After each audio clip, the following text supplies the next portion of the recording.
leading with intention where every step matters. That's what's coming up. How do we negotiate with our team over screen time? How do we engage in conflict in a healthy manner with our spouse? And so I take that ability that's really inherent in so many humans and I break it down, and then I help people find a path to it. In moments of crises, that's when people become very vulnerable, and that's when trafficking happens, when there's vulnerability. Having a voice, having a point of view is your own personal power, and just empowering others to be able to express themselves. That's the beauty of it.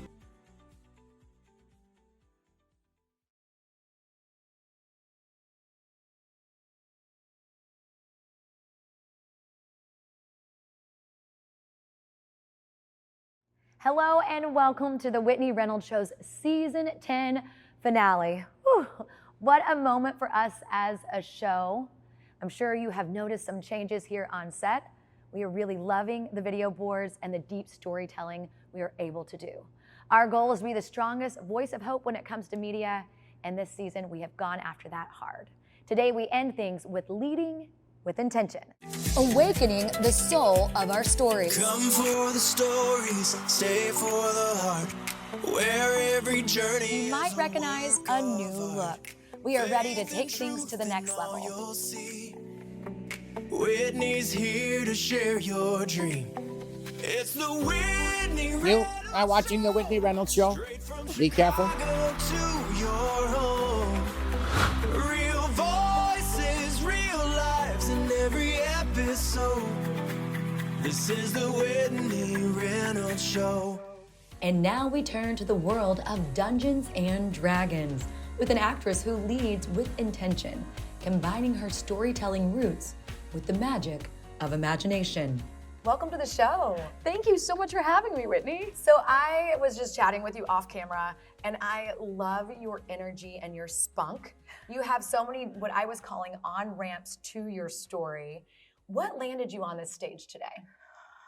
Oh man, I think it was just I'm obsessed with stories. I'm just extremely always into what makes a story and what is an interesting detail to follow. All that to say, I stumbled into this ultimately. I was just a kid obsessed with stories. I was incredibly shy in high school. Shy? Yes, I could not do chit chat to save my life. I just didn't know. I didn't know who I was supposed to be, and that was the huge struggle. And then I found improv in college, stumbled into it again. I'm like, I'm not funny, I'm not gonna make it, but I secretly wanna act, sorry dad. And I got into improv, and that's actually where I really found my voice. And I found people who celebrated my voice. And it was the first time ever realizing that I didn't have to amend myself to fit a mold for others, as I had spent so much of my life doing. I could just be. I know for me personally, when I told people I wanted to be a talk show host, they're like, well, you're gonna have to get a news job, and maybe, that doesn't really just happen for people. Was that one of those things of like, improv couldn't be full-time for you because you were told, oh, only so many people make it? Yeah, exactly. And the answer is there really are very few opportunities in general of like, you can make this your full-time job. There's just so much competition and so few slots. And it was a case where I had been told by many people, like, what a fun hobby for you. So glad you have it. How are you going to earn your living? Which frankly is fair. And so I had a 9-to-5 for 14 years and would work on it on the side. But the reason why I think I'm here today is because I did it because I love it. And when you do it because it fuels you, but it doesn't have to make your life, in releasing that, somehow I found my way back to it. And you mentioned your production company. Yeah. And that is something that I think as a woman, I just want to give you a high five. You go, girl. You're also big on issues within that production company. Tell me about what gives you that firm voice to say, we really want to create change with what we're doing. I think first and foremost, I was really fortunate early on in college and beyond to find people who love storytelling like I do and appreciate the power of the voice. Comedy in general is considered to be quite masculine and quite powerful. Anybody who doesn't fit a very specific mold of what that is, therefore, is generally expected to be more quiet and is not encouraged as deeply to just go forth and use their voice. So what I'm passionate about and what I had to discover very much so on my own as someone who spent a lot of time trying to be what I thought I should be, instead, having a voice, having a point of view is your own personal power, and just empowering others to be able to express themselves. That's the beauty of it. That is the beauty of it. And speaking of expressing themselves, let's go back to Dungeons and Dragons. Yeah! I brought my son. We were sitting next to a woman fully dressed in medieval wear, and then they said, pull out your phone and it's going to be interactive. So all the norms that I'm used to at the play where I'm hiding the phone, I'm supposed to be staying quiet, this was completely a different story. And it sounds like every performance changes. For the viewer that doesn't know about Dungeons and Dragons, tell us, what are they going to get? The 20-Sided Tavern is incredibly special to my heart because it is this amazing cross-section of storytelling, gaming, and just interactive sort of adventuring together and in a theatrical space. So the crazy thing is, you aren't going to find anything else like this. Nothing else like it exists. And with Dungeons and Dragons, the whole point, it's not about dungeons, it's not about dragons, it's about telling a story together. So with this show, for a lot of people who might have heard of the game but have never played it and don't know the rules, you don't have to. That's not what it's about. It is just about a bunch of people coming together and actively contributing to a story. And what I love about 20-Sided Tavern that I think is so hard to replicate, and what you experienced, is everyone there can contribute. Their choices are validated in the moment through like playing on your game, through shouting out names, through what you choose to wear. You were There was some celebrated. passion in there, man. It's a place to celebrate people and to celebrate lovers of story. And that's what I love because it's such a welcoming environment. Like no haters come to the tavern. It's not the space for that. Right. Well, speaking of the audience, your number one fan, AKA your understudy, your mom, she's a Chicagoan. What has it been like to have her? How many shows has she been to? 30, how many? I got to shout out Jody over the years has seen probably 30 to 40 shows. And she is the one who encouraged me to just keep going. Because the hard thing, again, is when you're trying to get your voice out there and there's so many moments and so much rejection and just so much quietness, you never know what you're doing if it has impact. My mom was the one who went, you have impact on my darkest days. And I remember shortly before the 20-Sided Tavern became what it became, I was feeling really low. And my mom, I love her so much, she sat me down and she just goes, you're not allowed to stop.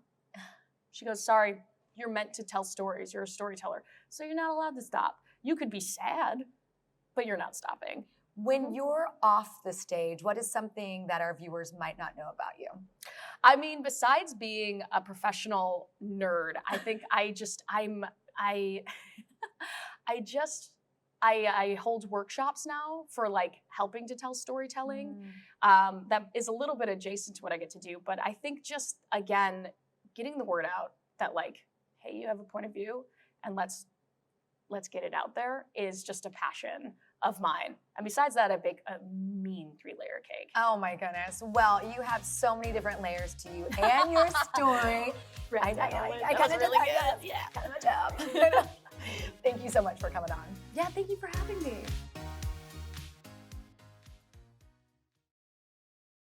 It was back in the 90s. I was 15 years old.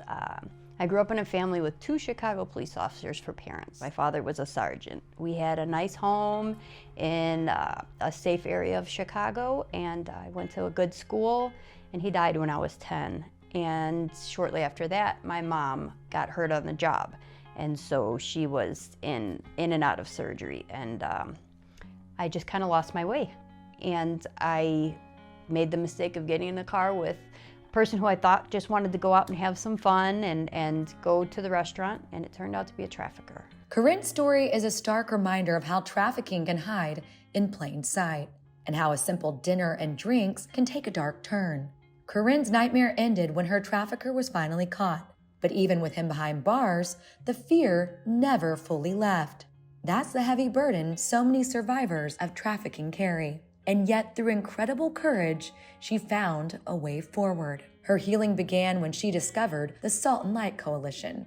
Explaining more about the mission, we welcome the founder. And now we welcome Dr. Izabella, who started the Salt and Light Foundation that helped Corinne get out of her situation. Yes. Welcome to the show. Thank you, Whitney. Hearing that from 6 seasons ago, sex trafficking is still happening today. Yes, for sure. And a story like Corinne's is not uncommon. No, actually got worse when COVID hit, because in moments of crises, that's when people become very vulnerable, and that's when trafficking happens, when there's vulnerability. Well, and I look at you in this photo behind us, and these are your girls, ones that you have found and given hope to. You literally, Some of them. you're taking them out of the situation and helping them. Tell us about the Salt and Light Coalition. So Salt and Light Coalition has the mission to equip, empower, and help survivors thrive. We equip them by giving them a life skills course for 3 months, and we teach them things like self-awareness, how to, draw boundaries with people, because a lot of times they never really had that in their lives, somebody to teach them that. And then we go into what we call a workforce development program, where we help them be empowered, right? So we teach them skills for the workplace. We ask them, like, who is this woman that you want to be? Because a lot of women that were trafficked, they're told who they should be, right? They've never thought about, like, what is it that you like? I remember this one woman who was in cohort 1, and I asked her, so what do you like to do? And she's like, Izabella, nobody has ever asked me this. Wow. And then the last piece is that after they graduate, we put them with our partners so they get jobs. Because that's a big component to Yes. it. They don't feel trapped when they have a job. Exactly, they have opportunity. And not only that, but we continue to support them. We have mentoring sessions every week. We have a retreat every year. And so we really leverage our resources and our networks to help women. And with Corinne's story, you actually found her in a shelter. Yes, she was at a shelter with Do her you baby do at the that time. regularly? Because I look at you and I'm thinking, wow, this is a mom and a woman in our city that believes in people so much, she is going to the shelter to find them. Yeah, so we have partnerships with all of the Chicago shelters, rehabs, hospitals, and these people that see trafficking survivors coming through their organizations, they will tell them about our organization. They will be interviewed. Unfortunately, we can't take everybody. We have about 100 women in our wait list, but we serve who we can. Yes, you do. Yeah. Well, thank you so much for coming on and doing the work you do. Thank you.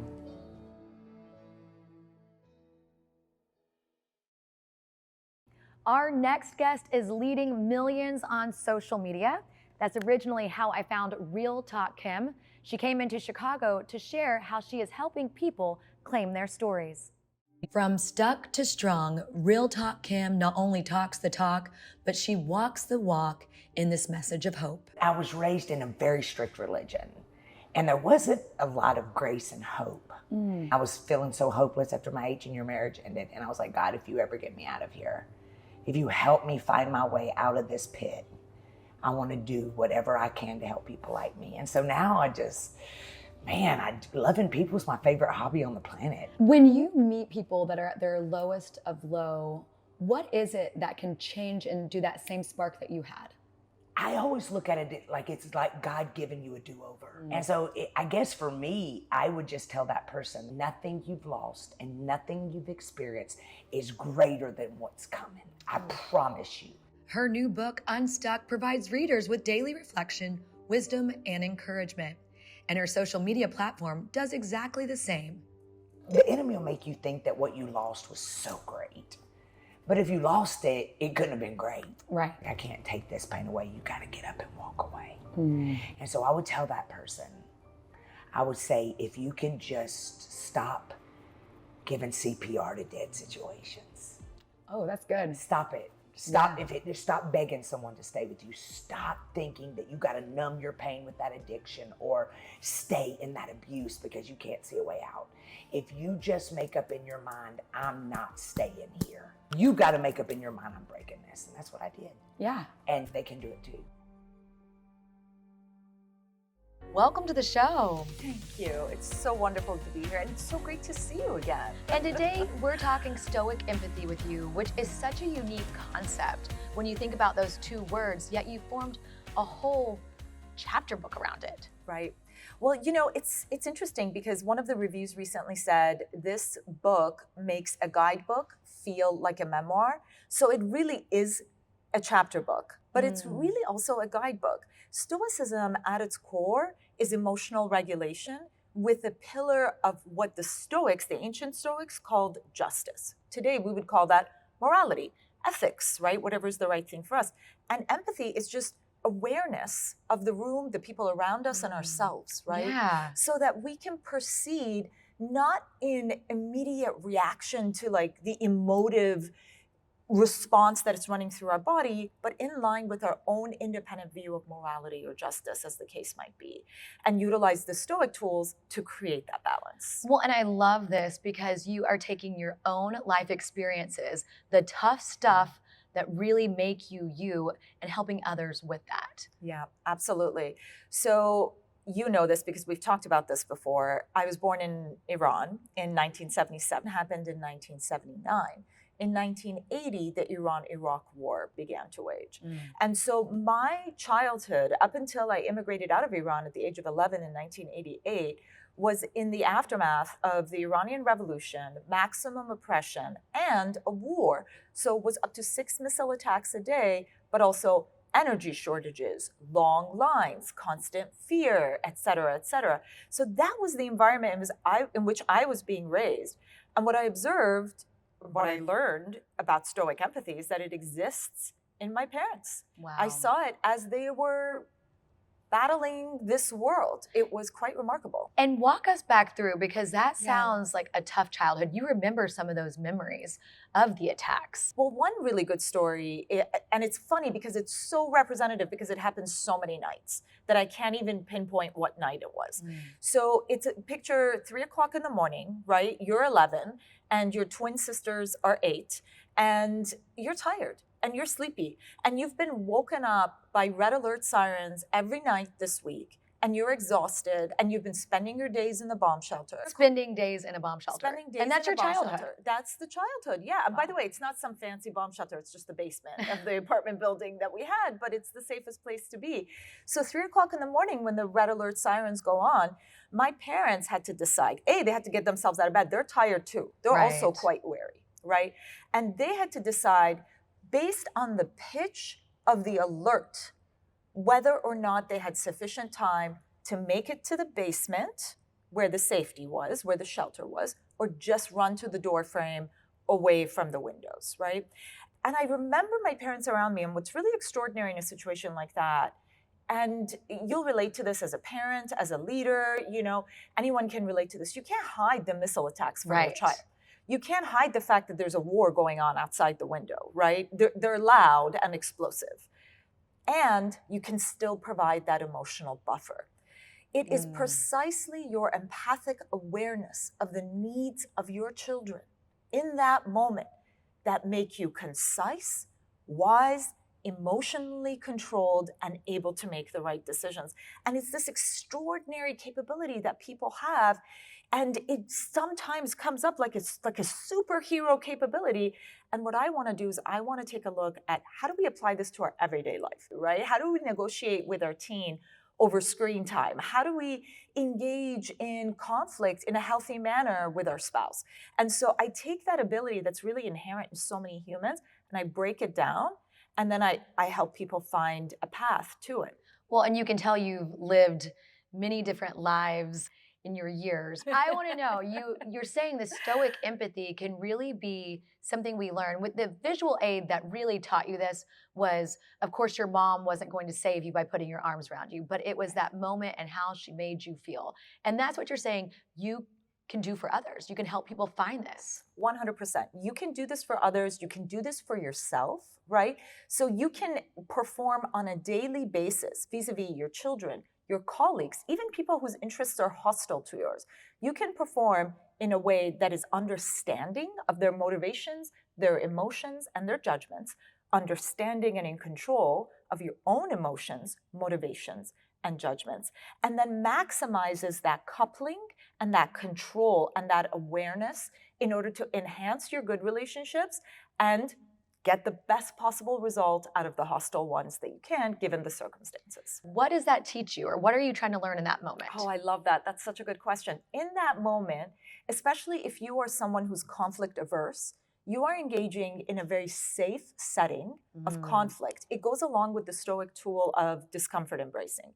You might do an ice bath in the morning. You might embrace the discomfort of negotiating for that extra free shot of vanilla. Or if you are my husband, you need to become comfortable with vulnerability, with emotional expression. Whatever it is that makes you uncomfortable, find safe scenarios to embrace it. Why? So that you can practice. What is it you are practicing? You are practicing expanding the space between stimuli and response. Wow. So that you are literally, instead of just reacting to the situation, responding to it. And by repeatedly putting yourself in these positions of discomfort, worst comes to worst, you pay the 75 cents for that extra shot of vanilla, right? So by repeatedly putting yourself in these situations, you become as the pro athlete does to the ball. You make it move slower. And then it gives you more time to make a decision based on what you want to do and who you want to be, and not a flash of anger at the moment. So it's really eliminating that anger. And the more you do this, the more you learn how to react in these situations. 100% anger, fear, jealousy, anxiety. And we're not really eliminating it. We're just not letting it dominate us. Ooh, right? that's so good. Because these emotions, they inform us. They give us information, right? Saber-toothed tiger coming towards me. I must run so I do not die. If I'm not afraid of the saber-toothed tiger, I will die, right? There's a reason we have these emotional responses to these stimuli. We just need to make sure that we use them as information and not as masters over who we are and how we behave in this world. I love that. You have taught me so much today. In My your pleasure. book, what are you hoping people walk away with? More than anything, I want people to walk away with power and awareness of their own power, and how to engage in that power in a manner that is ethical and in line with their integrity. We live in this complex world of power dynamics. Power dynamics depend on what country you live in, how much money you have, what your economic, social, educational status is. And they do. And it's complex, and they all interplay off of each other. And yet you exist. You are in this world. And you must claim that space, or as much of it as you can, between stimuli and response, in order to live as authentic a life to who it is you want to be as possible. And that's what I hope people come away with, and to do it with integrity. Stoic empathy, Shermin Kruse. Thank you so much for coming on. Thank you. It's my pleasure.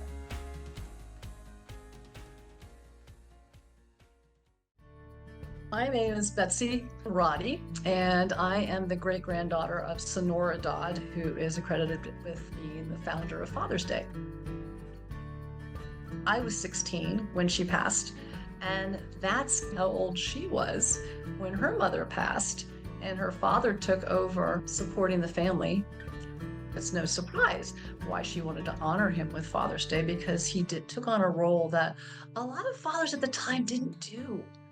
It wasn't just about her dad, although he was the inspiration. She did really want to see worthy fathers be honored in this way, just like mothers. Whitworth University contacted my mother, and they wanted to do an online digital archive. It gave me a much broader and deeper understanding at a time when I was older and more ready to appreciate it. Digitizing so much of this so that it is available to everybody is how I intend to leave the legacy, so that at least, again, it's an American story, and anyone who wants to understand it has the ability to do so. Because of your streaming with us today, we have something a little extra. This next segment is a special bonus, our way of saying thank you for watching and being part of our hope-filled community. Oh my goodness, welcome Paula Queen with PR & Co. Thank you. I am so glad to have you, because when we're talking leading with intention on season 10, you do that. You saw this vision and you created it. Tell us about PR & Co. It was the sense of there's still a lot of really great simple goodness, even the details, that we oftentimes pass by and we don't realize as much anymore. And for me, it was more of just pause. And so that's how I designed this shop. PR & Co. was built with intention. Led by Paula Queen, every detail in the shop is shaped by meaning. Rooted in her husband's Indian heritage and crafted through her own years of experience and design expertise, Paula blends culture, craftsmanship, and her former skill set to create a space that's open to the public and open to connection. A shop where every piece has a story and every choice has a purpose. Tell us about the name PR & Co. PR means love in Hindi. And it started with 14 years ago. I started this company for designing home textiles and pillows with my husband's family. Oh, wow. So I designed and his family made all of our goods. And then I was a wholesaler, so I designed and manufactured for retailers throughout the US. I know you have a Santa pop-up because Oh, yes. 'tis the season. You created a whole little Santa room. There's a jolly fellow. Oh yeah, all who month long right visits now. the shop. Yes, I know. I cannot wait. Thank you so much for coming on. Thank you so much. And there you have it, our season 10 finale. I think about the years we've done the show and all the stories that have not only changed our viewers' lives, but personally impacted mine. Thank you for trusting us with your story. We truly believe that everyone has a story, and that matters.